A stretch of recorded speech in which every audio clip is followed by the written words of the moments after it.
গরম ভাতের সাথে শুটকির বড়া জাস্ট অসম্ভব ভালো লাগে। সারাদিন রোজা রাখার পরে কিন্তু এরকম শুটকির বড়া হলে অনায়াসে ১ প্লেট ভাত খেয়ে নেয়া যায়। এতটা বেশি মজা হয়। তো আসসালামু আলাইকুম ওয়া রাহমাতুল্লাহি ওয়া বারাকাতুহু। আমি মিনা শখের রান্নাঘর থেকে সবাইকে জানাচ্ছি অনেক, অনেক শুভেচ্ছা। আশা করি সবাই ভালো আছেন।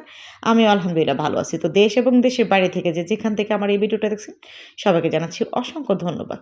তো শুটকিটাকে ধুয়ে আমি রেডি করে নিয়েছি, একদম সাজিয়ে রেখেছি। এখানে বাঁশপাতা শুটকি আর নিয়েছি পুঁটি শুটকি বেশ বড় সাইজের, পেঁয়াজ কুচি করে নিয়েছি মরিচটাকে আমি আগে থেকে ভিজিয়ে রেখে দিয়েছি যাতে বাটতে একটু কষ্ট কম হয়। তো প্রথমে এখানে আমি মরিচটাকে বেটে নেব, তারপরে এখানে আমি রসুনটাকে বাটবো। আর রসুনটা আমি আগে থেকে হামানদিস্তায় আধা থেতো করে নিয়েছি যাতে কষ্ট কম হয়, রসুন বাটতে একটু কষ্ট বেশি হয়।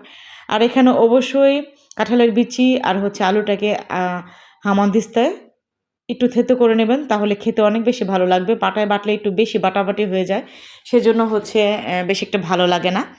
তো এখানে রসুন বাটা হয়ে গেছে, তারপর এখানে আমি শুটকিটাকে খুব ভালো করে মিহি করে বেটে নেব যাতে কোনো রকম কাটা না থাকে।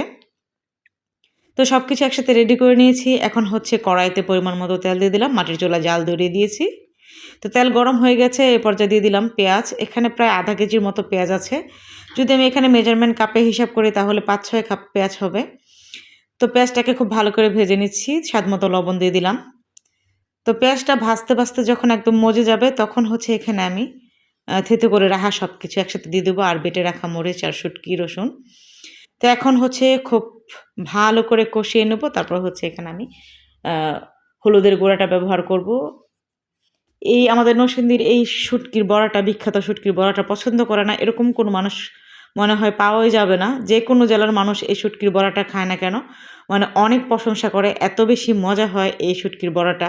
আমরা ভাই বাঙালি, আমাদের শুটকি না হলে চলেই না। মানে সকালবেলায় গরম ভাতের সাথে যে কোনো ধরনের শুটকি হলে আমরা পেট ভরে ভাত খেয়ে নিতে পারি।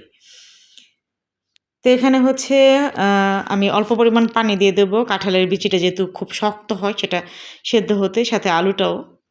এখানে আমি দেশি আলু ব্যবহার করেছি।